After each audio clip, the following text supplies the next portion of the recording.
Magandang araw po sa lahat, may bagong update po tayo sa EDSI. Bago ang lahat, pakisuportahan po ama ng Kalingap na si Val Santos Matubang at Ate Edna Vlog, pati na rin sa bumubuo ng Kalingap team at sa channel ko para sa panibagong update.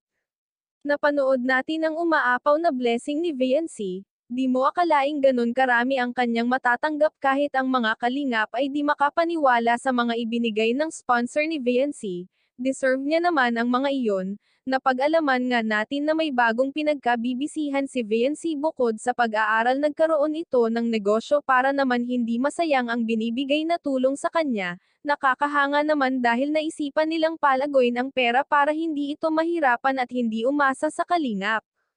Bibihira lamang ang nakakapagdesisyon na magpandar ng negosyo at si VNC at ang kanyang pamilya lamang ang gumawa ng ganitong pasya.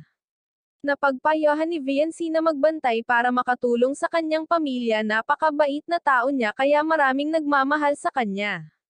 May nabanggit ang tatay nito na kung bakit napakabait ni VNC dahil hindi raw sila nagkulang payuhan ito at tinuturuan ng magandang asal ng mga magulang at makikita mo naman sa kanya na napalaki siya ng maayos at may respeto sa kapwa.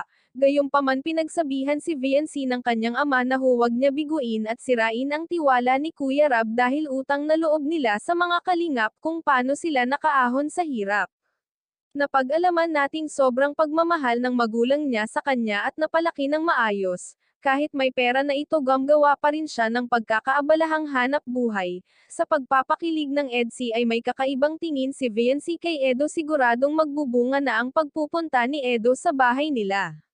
Sapagkat may kakaibang kinikilos si VNC dahil inasikaso nitong bigla si Edo kaya nagtaka si Edo sa mga galaw nito. Maraming salamat po, pakisuportahan po Kalingap Rab channel at sa aking YouTube channel. Please like, share, subscribe and comment ng inyong opinion. Thank you and God bless.